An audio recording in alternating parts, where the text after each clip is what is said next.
but I am a naturally curious person. I ask a whole bunch of questions and I'm just curious to see how people live their lives, right? So our next guest, Effie Blue, she is a open relationships coach. Now, I don't know if you've been checking out the media lately, but there's been a lot more representation in the media about the different types of romantic relationships that are out there and the way that people are living their lives. So, of course, your girl had to bring on somebody who could talk about this and somebody who can answer all my questions. So if you're curious like me, this podcast is just for you because she's going to deep dive into all the different types of relationships that are out there. And then, of course, I got to ask, well, what do you start doing when somebody starts liking somebody else and like wants to open their marriage, and how does that work and all the emotions that come with it? It can get confusing, but it's super interesting. Let me know what y'all think. Hey Slay Nation, it's Heather back with another episode of the So She Slays podcast. I am so excited for today's conversation and to interview Effie Blue. She is a relationship coach on open relationships. Now, I feel like there's a whole bunch under this umbrella. So before we dive in, go ahead and say a little something about yourself. Hello, so nice to be on this podcast. Thanks for having me. Like you said, my name is Effie. Like you said, my name is Effie Blue. I'm a relationship coach. I specialize in working with people who are curious about transitioning into or have hit a roadblock in non-traditional, non-monogamous relationships. I'm also the co-host of the Curious Fox podcast, where we challenge the status quo in love, sex, and relationships. Oh my gosh. Okay. So I don't know about you, but I have been seeing more portrayals of open relationships when it comes to media and all this other stuff. Like a lot more people are talking about it. And that's another reason why I wanted to talk to you. I was like, there's other people talking about it, but I think, it's important to get the information correct, right? To know what we're talking about. So before we even dive in, let's kind of give a little bit of definition to some of these things when it comes to open relationships. So what are the type of relationships that we can find under this term? Sure. So if you think about monogamy and non-monogamy are kind of the two sides of the spectrum, right? Monogamy is the piece that we're very familiar with, where essentially, though it does have a bunch of gray areas, we are comfortable saying monogamous relationships are the ones that you don't have sex with anything else, right? Most of the time when we're talking about monogamous relationships, we're really talking about sex. And then that in itself has, needs some thought around like the edges, right? So does porn count? Does sexting count? Right? So that's like a whole area. And then when we come over to non-monogamy, that's essentially when we're thinking about relationships where people are okay to have intimate, sexual, emotional, or intellectual relationships with more than one person at a time. And under that, there are many, many terms that people come up with that really describes their relationship, depending on the quality and the style of the relationship. The most common ones that we hear are polyamory, right? So polyamory, poly, many, amory, loves, right? So polyamory, people who are polyamorous invest in multiple loving long-term relationships. Sex can be a part of that or not. Polyamorous people tend to be focusing on the relational side of things. Not necessarily so much the sexual part of things. So, for example, within the polyamorous community, there are people who practice. There are people who identify as asexual, for example. Oh, right? Okay. Pause. I was going to say define asexual, because I know people are going to be like, "What the heck is asexual?" Sure. The asexual. People who identify as asexual or people who are on the asexual spectrum are people who don't have a natural sex drive. They're not interested in sex. They don't get aroused. We actually did an episode on it. There's a great book by Angela Chen called Ace, that if you're interested in asexuality, that I thoroughly recommend. If any of your listeners are thinking, oh, this sounds familiar, I don't have a sex drive, I've always thought something was wrong with me. Nothing is wrong with me. That is a sexual orientation. So asexuality is a sexual orientation, and it is a spectrum, right? So people talk about demisexual as a part of that, gray sexual. So within that, it kind of splits. The reason I bring it up is because people who identify as asexual find themselves thriving in non-monogamous polyamorous relationships where they can have an intimate romantic relationship with somebody, and there's space for them to have sexual relationships somewhere else, right? So everybody kind of That wins. need to get met somewhere else. Exactly. So that kind of polyamory side of things, when people are really looking at the relational side of things, investing in long-term relationships, romance, intimacy, and sex for some and not for others, right? And then you're going into things like open relationships that tend to be more couples based. So there is sort of pair bonding that's happening. There is identifying core relationship or a primary relationship depending on the language that people are using. And then those people that are in a relationship will then have what I would call auxiliary relationships, right? Some more common language that you hear are things like secondary relationships. I don't use that in my practice because it triggers a bunch of things that aren't really helpful to the process. So I tend to talk more about core relationships and auxiliary relationships, right?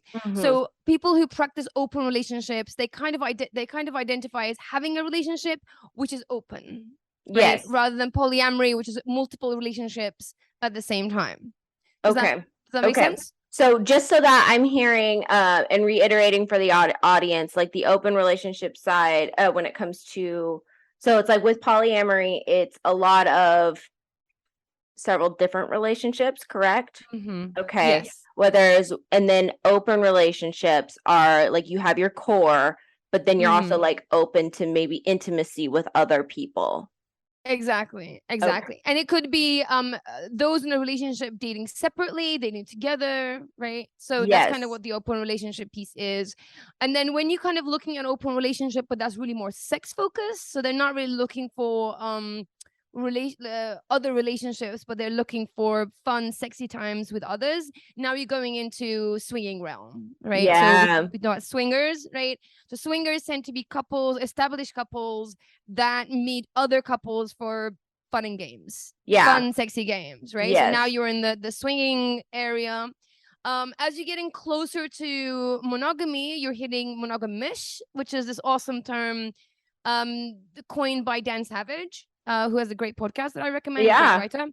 And monogamish is the way that he describes it, that you are in an established long-term relationship, you are in a relationship, and every now and then on birthdays and special occasions, you go out there and have fun. And have some fun. You get a what is it like? Hall pass. Like hall pass. Exactly. I feel like that's what marriage is. It's like, oh, if I ever met this celebrity, like my husband gave me an okay, so on and so forth. Right, exactly. So couples that honor short-term crushes, they'll go out and maybe seek a threesome for special occasions, things like that, and more on the monogamish side, right? And this, by the way, is not a linear spectrum. I'm kind of taking you on I know we're going on a journey, but I appreciate it because there's so much. This is what I've come to learn as an adult too. It's like every relationship is so different. Yes. You could be the same person, but with somebody else and be totally different. Like yes. Or your needs are met in different areas and then not met in other areas. So it's very, it's this whole self-awareness thing that really comes into play.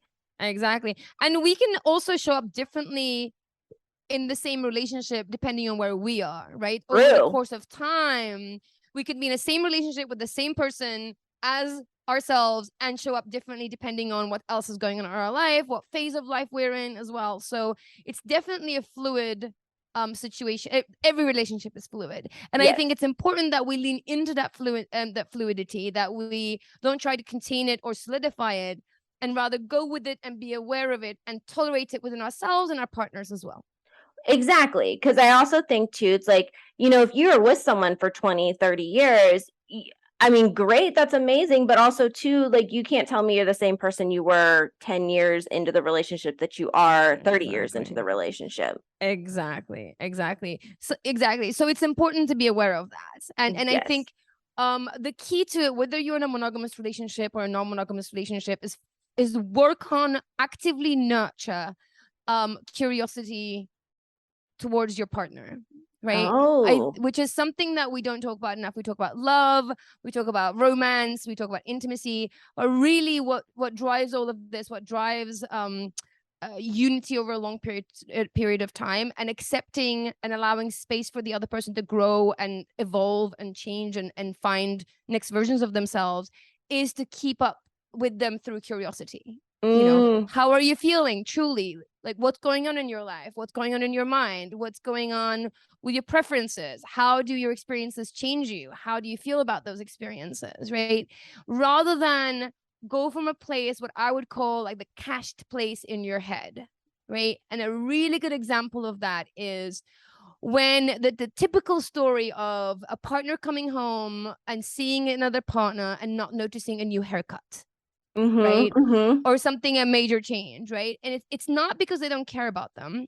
It's because our brains do this efficiency trick where we cache things, right? So for example, you can navigate your home in a pitch black in a pitch black environment. Like, all the lights go out, you can find your way to the front door, right? Yes. Because the layout of your home is kind of cached into your mind. True.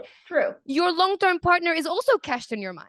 The way they look, the way they smell, the way they hold and their after 20 years, exactly. I get it, right? So we need to actively clear that cache and nurture curiosity towards this like living, breathing, ever evolving, changing human, and make space for the change and make space for the newness that might come up in their life. Yeah, exactly. Okay, so that kind of like leads me to this next question of the people that you see and that you coach, like, what are the triggers in their minds that are just like, hey, this isn't working for me like I thought it was? And like, because I feel like when you start opening this door, right, I always feel like there's one person who makes the initial move, right? Or the initial question. And it's like, I could empathize with someone who's a little scared, after 20 years, and you're just like, look, it's not that I don't love you. It's not that this and this and this, but it's like, I'm craving other experiences or other this. Like, then it starts going into the insecurities and the fears and that I'm not good enough and she doesn't love me anymore, or vice versa. So that's a big thing. Like, that's sure, a whole lot. So how do we even begin to describe all of that? Sure. So let me answer two questions. One, I think what you're asking is what are the common reasons? What are the sort of the top reasons why people might find themselves going towards non-monogamy? Yeah. And the other question, what I heard you say is like, how do you go about even approaching it with your partner? Yes. Okay. So the common reasons that I see, I mean, there are a billion reasons why people want to try non-monogamy, right? Yes. The sort of the top 5, if you will. Some of it is seeking variety, right? Some people have more of a drive for variety, and it's definitely not personal, but it is a part of their sexual expression, their arousal mechanic, that they need newness and variety in their sort of sexual experiences. That's very common. Another one is about sexual orientation, right? So they are bi, queer, allosexual, whatever it is that isn't straight, and they're in a one type of relationship and they're seeking the other type, right? So maybe they are in a heterosexual relationship but they're bi and they're looking to explore within their own gender, or they're in a homosexual relationship and they're bi or queer and they're looking for the other side, right? So that's very common.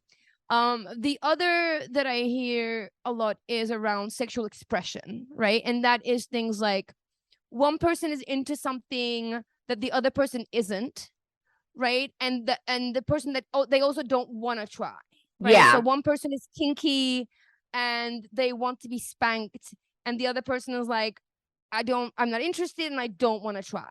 I don't want to hit you for whatever reason. And then all the reasons are okay why they don't want to do it, right? Yeah. And this person is craving a specific sexual experience. They have a certain sexual expression that fulfills them, and that's why they're looking to be in an open relationship, right? So those are some of the reasons. Another one could be just the fact that one person wants to have sex and the other one doesn't, right? Which and that could be I know a few off the top of my head, and it is an open marriage because of that. Yes, exactly. And it could be that that they never were into sex from the beginning, like they could be asexual, right?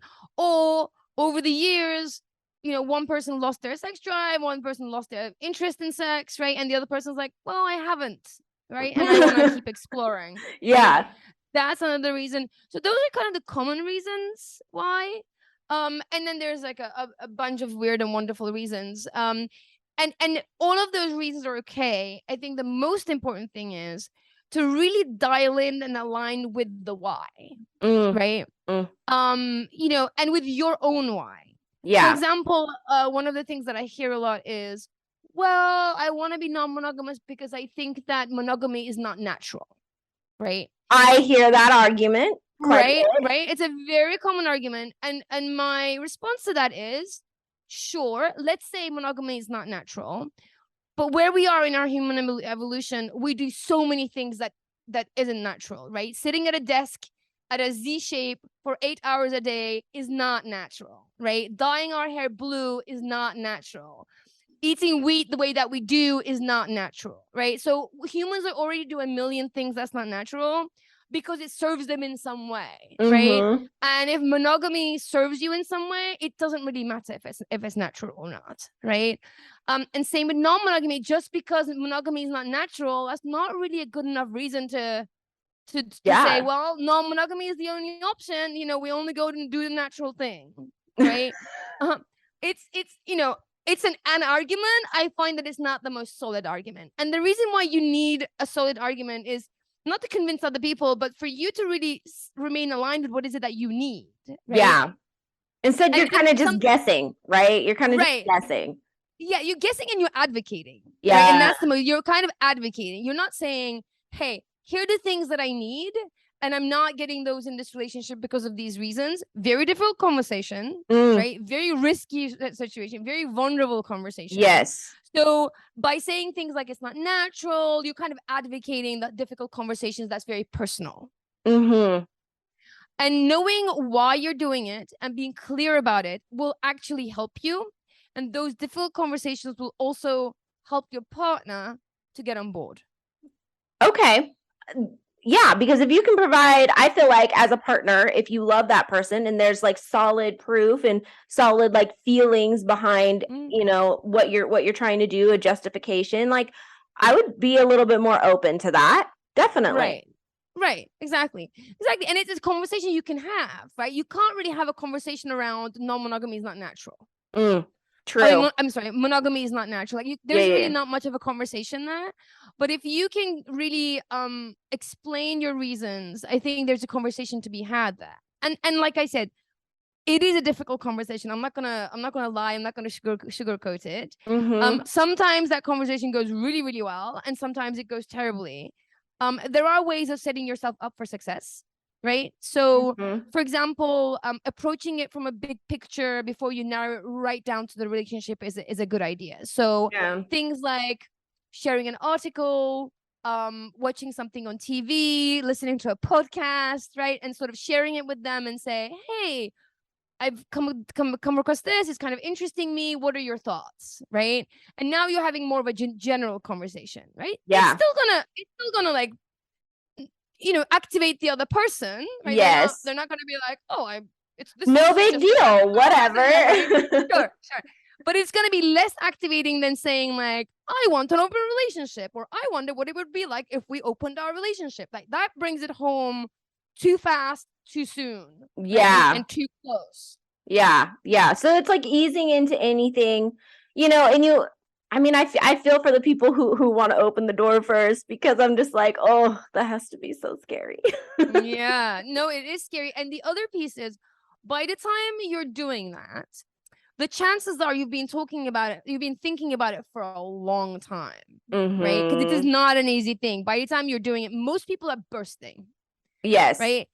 So, but that's also not a great way to get into this as well, because what then happens is by the time you're approaching your partner, there is impatience, right? There is tension, right? And they're just at the beginning of this. Most of the time, it's the first time they're hearing about something that you've been thinking about potentially for years. Right? So you need to be super patient. You need to understand their clock starts then. Your clock started back whenever, right? But their clock starts then. So you need to go by their clock, right? It's even harder if you have someone in mind, right? So I Yes. see this a lot in my practice. I actually ask this question during sort of the intake, right? Does anybody have anyone in mind that you actually want to approach as a part of the sort of opening up process? Because now you're on a different clock, right? Oh my Somebody wants goodness, someone's right? like been thinking about it, they have someone in mind, and they're now impatient, they want to actually go there, and they're like, let's get with the program, right? And that's not Right, a great right. way to go That's about not it. a good way to go about it either. Okay, so how do you battle like the insecurities and the fear then if like you're starting to open this up? Because I can see it from different, like from either side, you're being on one side, you can essentially be like, oh, well, I'm not good enough. And then on the other side, it's like, oh, well, my needs aren't being fulfilled. I'm going to go find somebody else. And then your partner finds somebody else too, maybe. And then all of a sudden you're like, oh, shoot, I'm not good enough. You know what I mean? It's this enough thing, right? Yes. The way that I talk about non-monogamy and the opening up process is, it's like turning on stadium-sized floodlights onto a relationship that was previously dimly lit, right? So Okay. long-term relationships, it's dimly lit, and you kind of ignore and step over things because they're there and they're not potentially going to change. Like the dust bunnies in the corners, the cracked floorboards, right? You kind of ignore them. You've got used to navigating around them.